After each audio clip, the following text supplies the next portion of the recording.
ನಮಸ್ಕಾರ friends, orchid ಫ್ಯಾಷನ್ಸ್ಗೆ ಸ್ವಾಗತ. ಇವತ್ತು ನೋಡಿ, ಇದು ಸೀರೆ ಫುಲ್ಲು ಲ್ಯಾವೆಂಡರ್ ವಿತ್ ಸಿಲ್ವರ್ ಇದೆ. ಸೊ ಏನು ಡಿಸೈನ್ ಹಾಕಬೇಕು ಅನ್ನೋದು ಸ್ವಲ್ಪ ಕಷ್ಟ, ಯಾಕಂದರೆ ಎರಡೂ ಲೈಟ್ ಕಲರ್ಸು. ಈಗ ನಾನು ಇದಕ್ಕೆ ಸಿಲ್ವರ್ ಕಲರಲ್ಲಿ ಬೇಸ್ ಲೈನ್ ಹಾಕಿದ್ದೀನಿ. ಸ್ಟಾರ್ಟಿಂಗು 2 ಸೀರೆ ಲಾಕ್ ಮಾಡಿ 6 ಚೈನು ಕುಚ್ಚಿಗೆ ಲಾಕ್ ಮಾಡಿದ್ದೀನಿ, ಮತ್ತು 3 ಚೈನು, ಮತ್ತು 6 ಚೈನು ಸ್ವಲ್ಪ ಈ ಥರ ಆರ್ಚ್ ಬರೋಂಗೆ ಮಾಡಿದ್ದೀನಿ. ನೀವು 4 ಚೈನ್ ಗ್ಯಾಪ್ಗೆ ಲಾಕ್ ಮಾಡಿದ್ರೆ ಸಾಕು.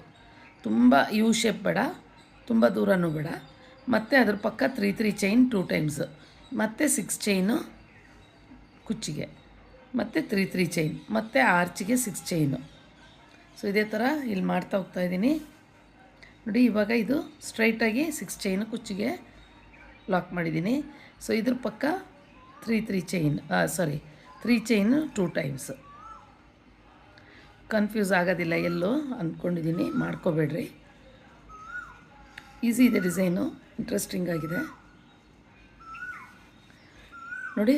ಆರ್ಚ್ ಪಕ್ಕ 2 ಟೈಮ್ಸು, ಈ ಕಡೆ ಆ ಕಡೆ 3 ಚೈನ್ ಹಾಕಿದ್ದೀನಿ. ಮತ್ತು ಇಲ್ಲೂ ಅಷ್ಟೇ 6 ಚೈನ್ ಸ್ಟ್ರೈಟಾಗಿ ಹಾಕ್ಬಿಟ್ಟು ಈ ಕಡೆನೂ 2 ಟೈಮ್ಸ್ 3 ಚೈನ್ ಬರುತ್ತೆ, ಈ ಕಡೆನೂ 2 ಟೈಮ್ 3 ಚೈನ್ ಬರುತ್ತೆ. ಸೊ ಇದೇ ಥರ ಮಾಡ್ತಾ ಹೋಗೋಣ. 5 6 ನೋಡಿ, ಇದು ಸ್ಟ್ರೈಟ್ ಹಾಕಿದ್ರೆ ಕುಚ್ಚಿಗೆ ಬರುತ್ತೆ. ಸೊ 4 ಚೈನ್ ಗ್ಯಾಪ್ಗೆ ಲೆಂತಲ್ಲಿ ಲಾಕ್ ಮಾಡ್ಕೊಳ್ಳೋಣ.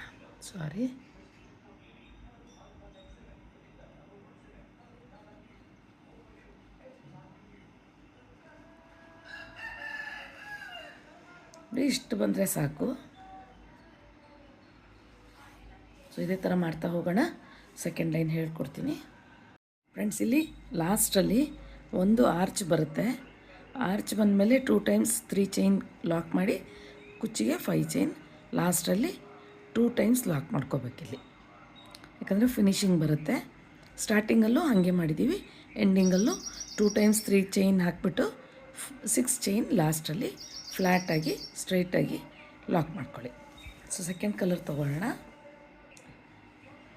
ಇಲ್ಲಿ 2 ಟೈಮ್ಸ್ ಸಿಂಗಲ್ ಕ್ರೋಶ ಹಾಕ್ಕೊಂಡಿದ್ದೀವಲ್ವ, ಮಧ್ಯದಲ್ಲಿ ಹೋಗಿ ನೀವು ಈ ಥರ 2 ಟೈಮ್ಸ್ ಈ ಥರ ಸಿಂಗಲ್ ಕ್ರೋಶ ಹಾಕ್ಕೊಂಡ್ರೆ ಸೀರೆಗೆ ಡ್ಯಾಮೇಜ್ ಆಗೋ ಚಾನ್ಸಸ್ ಕಡಿಮೆ. ಸೀರೆಗೆ ಲಾಕ್ ಮಾಡೋದು ಅವಶ್ಯಕತೆ ಇರಲ್ಲ.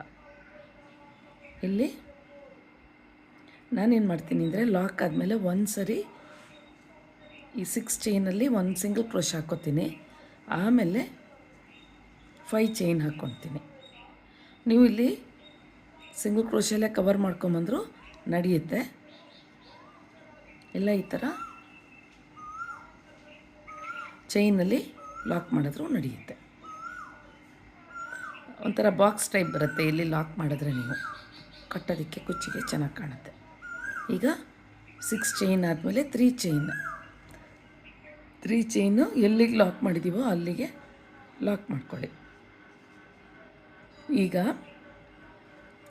ಈ 6 ಚೈನ್ ಆರ್ಚ್ ಥರ ಮಾಡಿರ್ತೀವಲ್ವ, ಇದ್ರ ಪಕ್ಕ 3 ಚೈನ್ ಇರುತ್ತೆ. ಇದು ಹಿಂಗೆ ಇರಲಿ.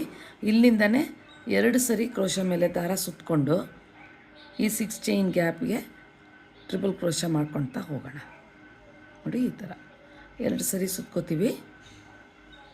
ಫಸ್ಟು 2 ಥ್ರೆಡ್ಡಿಂದ ಹೊರಗಡೆ ಬನ್ನಿ, ಮತ್ತು 2 ಥ್ರೆಡ್ಡಿಂದ ಬನ್ನಿ, ಮತ್ತು 2 ಥ್ರೆಡ್ಡಿಂದ.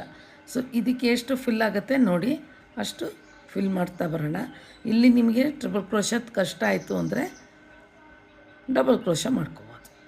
ಸ್ವಲ್ಪ ಲೆಂತ್ ಚಿಕ್ಕದು ಬರುತ್ತೆ ಅಷ್ಟೇ, ಬಟ್ ಈ ಡಿಸೈನ್ ಡಿಫ್ರೆಂಟಾಗಿರೋದ್ರಿಂದ ಟ್ರಿಪಲ್ ಕ್ರೋಶ ಚೆನ್ನಾಗಿ ಕಾಣುತ್ತೆ. ಸೊ ಫುಲ್ ಮಾಡ್ತಾ ಹೋಗೋಣ ಇದೇ ಥರ.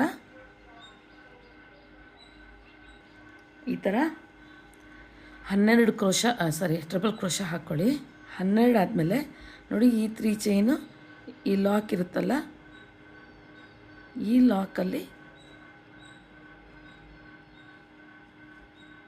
ಲಾಕ್ ಮಾಡ್ಕೊಳ್ಳಿ. ಮತ್ತು 3 ಚೈನ್ ಹಾಕಿ ಈ ಕಡೆ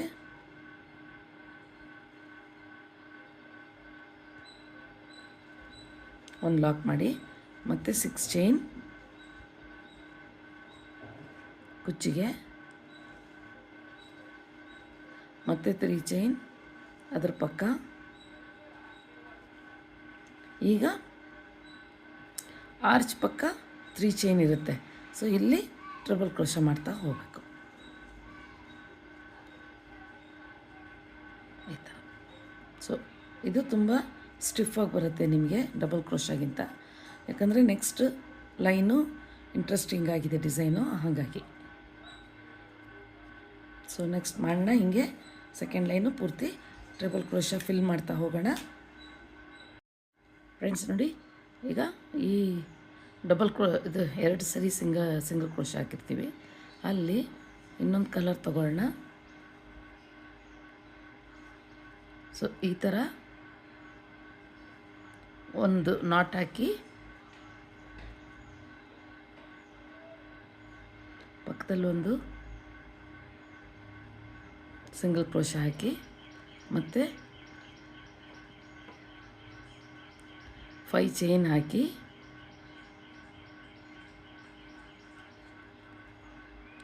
ಲಾಕ್ ಬಂದಿರೋ ಕಡೆ ಲಾಕ್ ಮಾಡಿ. ಇಲ್ಲ ಅಂದರೆ ನೀವು ಸಿಂಗಲ್ ಕ್ರೋಶಲ್ಲಿ ಕವರ್ ಮಾಡ್ಕೋಬೋದು ಇದನ್ನೆಲ್ಲ. ಇವಾಗ ಇದು ನೋಡ್ಕೊಳ್ಳಿ, ಇದಿಲ್ಲಿಗೆ ನಿಲ್ಲಿಸಿ ಹೀಗೆ. ಈಗ ಒಂದು ಈ ಥರ ಲೆಂತ್ ಬೀಡ್ ತೊಗೊಂಡು ನೀಟಾಗಿ ನೋಡ್ಕೊಳ್ಳಿ. ಬೀಡ್ ಮೇಲೆ ದಾರ ಹಾಕ್ಕೋಬೇಡಿ, ಬೀಡ್ ಇಟ್ಕೊಂಡು ನೋಡಿ ಇಲ್ಲಿಗೆ ಬೀಡ್ ದಾರ ತಗೊಳ್ಳಿ. ದಾರ ತಗೊಂಡು ಒಂದು ಲಾಕ್ ಮಾಡಿ, ಈ ಥರ ಲಾಕ್ ಮಾಡಿ ಸ್ವಲ್ಪ ಉದ್ದಕ್ಕೆ ಎಳ್ಕೊಂಡು ಈ ಬೀಡ್ ಒಳಗೆ ದಾರನ ತರಬೇಕು. ಸೊ ಇನ್ನೊಂದು ಸರಿ ತೋರಿಸ್ಕೊಡ್ತೀನಿ, ಸ್ವಲ್ಪ ಹುಷಾರಾಗಿ ಮಾಡಿ ಇದನ್ನು. ನಾನು ಹಿಂದೆ ನಿಮಗೆ ಸೂಜಿ ದಾರದಲ್ಲಿ ಹೊಲಿಯೋದು ಹೇಳ್ಕೊಟ್ಟಿದ್ದೀನಿ, ಬಟ್ ಕ್ರೋಶಲ್ಲಿ ಟ್ರೈ ಮಾಡ್ತಾಯಿದ್ದೀನಿ, ಚೆನ್ನಾಗಿ ಬಂತು. ಸೊ ಹಿಂಗಿಟ್ಕೊಂಡು ಒಂದು ಲೆಂತ್ ಬೀಟ್ ತೊಗೊಳ್ಳೋಣ, ಅದನ್ನು ಇಟ್ಕೊಂಡು ಸ್ಟಾರ್ಟಿಂಗ್ ಲಾಕ್ ಮಾಡಿದ ತಕ್ಷಣ ಒಂದು ಚೈನ್ ಬಂದಿರುತ್ತೆ, ಆ ಚೈನಲ್ಲಿ ಈ ಥರ ಲಾಕ್ ಮಾಡಿ ಈ ದಾರನ ಈ ವೀಟ್ ಬೀಡಲ್ಲಿ ಬಂದು ನೋಡಿ ಈ ದಾರನ ಇದರೊಳಗೆ ಪಾಸ್ ಮಾಡ್ಕೋಬೇಕು. ಈಗ ಇದನ್ನ ಹಿಂಗೆ ಉದ್ದಕ್ಕೆ ಎಳ್ಕೊಂಡು ಒಂದು ರೌಂಡ್ ಬೀಡ್ ತೊಗೊಳ್ಳೋಣ. ರೌಂಡ್ ಬೀಡನ್ನ ಒಳಗೆ ಹಾಕಬೇಕು. ಈಗ ಹಿಂಗೆ ಇಟ್ಕೊಂಡು ಒಂದು ಲೆಂತ್ ಬೀಡ್ ಹಾಕ್ಕೊಂಡು ಮತ್ತೆ ಸೇಮ್ ನೆಕ್ಸ್ಟ್ ಚೈನಿಗೆ ಹೋಗಿ ಒಂದು ಲಾಕ್ ಮಾಡಿ ನೋಡಿ, ಇದನ್ನು ಉದ್ದ ಇಟ್ಕೊಂಡು ಅಷ್ಟು ದಾರದಲ್ಲಿ ಹಾಗೆ ಬರಬೇಕು. ಮತ್ತು ಇದು ಕ್ರೋಶ ಬಿಟ್ಟು ದಾರದಲ್ಲಿ ಒಂದು ಬೀಡ್ ಹಾಕ್ಕೊಳ್ಳೋಣ, ರೌಂಡ್ ಬೀಡು. ಈಗ ಲೆಂತ್ ಬೀಡ್ ಹಾಕ್ಕೊಳ್ಳೋಣ. ಈಗ ಹಿಂಗಿಟ್ಕೊಂಡು ನೆಕ್ಸ್ಟ್ ಚೈನ್ಗೆ ಹೋಗಿ ಒಂದು ಲಾಕ್ ಮಾಡಿ ನೋಡಿ, ಈ ದಾರನ ಈ ಬೀಡ್ ಆದಮೇಲೂ ದಾರದಲ್ಲಿ ಬರಬೇಕು. ಸೊ ತಿರ್ಗಾನು ಒಂದು ರೌಂಡ್ ಬೀಡು ಮತ್ತು ಕ್ರೋಶ ತೆಗಿದಂಗೆ ಲೆಂತ್ ಬೀಡ್ ಹಾಕ್ಕೊಳ್ಳಿ. ದಾರ ಹಾಕ್ಕೋಬೇಡಿ ಕ್ರೋಶ ಮೇಲೆ, ಜಸ್ಟ್ ನೆಕ್ಸ್ಟ್ ಚೈನ್ಗೆ ಹೋಗಿ ಇದನ್ನು ಲಾಕ್ ಮಾಡ್ಕೊಳ್ಳಿ. ಈ ಲೆಂತ್ ದಾರನ ಬೀಡಿಂದ ಪಾಸ್ ಮಾಡಿ ಈಗ ತಗೊಳ್ಳಿ. ಮತ್ತು ಇದನ್ನು ಲೆಂತ್ ಇಟ್ಕೊಂಡು ರೌಂಡ್ ಬೀಡ್ ಹಾಕ್ಕೊಳ್ಳಿ. ಮತ್ತು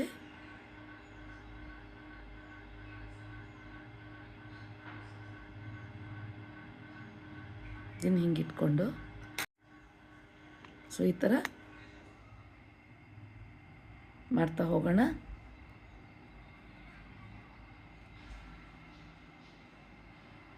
ಈ ಥರ ಫುಲ್ಲು 12 ಬೀಟ್ಸ್ ಬರೋ ತನಕ ಇದೇ ಥರ ಮಾಡ್ತಾ ಹೋಗಬೇಕು ಪೂರ್ತಿ. ಆಮೇಲೆ ಇಲ್ಲಿ ಲಾಕ್ ಮಾಡಿ ಮತ್ತೆ ಕುಚ್ಚಿಗೆ 6 ಚೈನ್ ಮತ್ತು ಇಲ್ಲಿಂದ ಬೀಟ್ ಸ್ಟಾರ್ಟ್ ಮಾಡ್ಕೋಬೇಕು. ಸೊ ಮಾಡ್ತಾ ಹೋಗೋಣ. ಫುಲ್ ಆದಮೇಲೆ ಹೇಗೆ ಬಂದಿದೆ ಅಂತ ನೋಡೋಣ. ಫ್ರೆಂಡ್ಸ್, ಫೈನಲಾಗಿ ಈ ಥರ ಕಾಣುತ್ತೆ ನಿಮಗೆ. ಸುಮ್ಮನೆ ನಾನೊಂದು ಸ್ಟೋನ್ ಲೇಸ್ ಅಂಟಿಸಿದ್ದೀನಿ ಸ್ವಲ್ಪ ಹೈಲೈಟ್ ಆಗೋಕ್ಕೆ. ಸೊ ನೋಡಿ, ಈ ಥರ ಕಾಣುತ್ತೆ. ಇದು ಸ್ವಲ್ಪ ಲೈಟ್ಗೆ ಇನ್ನೂ ಚೆನ್ನಾಗಿ ಗ್ಲೇರ್ ಹೊಡೆಯುತ್ತೆ. ಸೊ ನೋಡಿ, ಫುಲ್ಲು ಕ್ರೋಶಾ ವರ್ಕು. ಸ್ವಲ್ಪ ಕಷ್ಟ ಅನ್ನಿಸ್ಬೋದು, ಬಟ್ ತುಂಬ ಚೆನ್ನಾಗಿ ಕಾಣ್ತಾ ಇದೆ. ಸೊ ಹೋಪ್ ನಿಮ್ಗೆ ಇಷ್ಟ ಆಗಿದೆ ಅಂತ ಅಂದ್ಕೊಂಡಿದ್ದೀನಿ. ಇಷ್ಟ ಆಗಿದ್ದರೆ ಒಂದು ಲೈಕ್ ಕೊಡೋದು ಮರಿಬೇಡಿ. ಹಾಗೆ ನನ್ನ ಚಾನಲ್ನ ಇನ್ನೂ ಹೊಸಬರಾಗಿದ್ದರೆ, ಇನ್ನೂ ಇವತ್ತಿನ ನೋಡ್ತಾ ಇದ್ದರೆ ಚಾನಲ್ನ ಸಬ್ಸ್ಕ್ರೈಬ್ ಮಾಡಿಕೊಂಡು ಪಕ್ಕದಲ್ಲಿ ಬರೋ ಬೆಲ್ ಐಕಾನ್ನ ಸೆಲೆಕ್ಟ್ ಮಾಡ್ಕೊಳ್ಳಿ. ಅಲ್ಲಿ ಆಲ್ ಆಪ್ಷನ್ ಅನ್ನೋದು ಸೆಲೆಕ್ಟ್ ಮಾಡಿಕೊಂಡ್ರೆ ನಿಮಗೆ ನಾನು ಯಾವುದಾದ್ರು ಡಿಸೈನು ಹಾಕಿದ ಕೂಡಲೇ ನೋಟಿಫಿಕೇಷನ್ ಬರುತ್ತೆ. ಸೊ ನೋಡೋಣ ಫ್ರೆಂಡ್ಸ್, ಯಾವುದಾದ್ರು ನೆಕ್ಸ್ಟ್ ಇನ್ನೊಂದು ತುಂಬ ಡಿಸೈನ್ಸ್ ಇದೆ, ತುಂಬ ಸ್ಯಾರೀಸ್ ಮಾಡಿದ್ದೀನಿ. ನಿಧಾನಕ್ಕೆ ಒಂದೊಂದೇ ಹೇಳ್ಕೊಡ್ತೀನಿ. ಸೊ ಅಲ್ಲಿವರೆಗೂ ಎಲ್ಲರಿಗೂ ಬಾಯ್.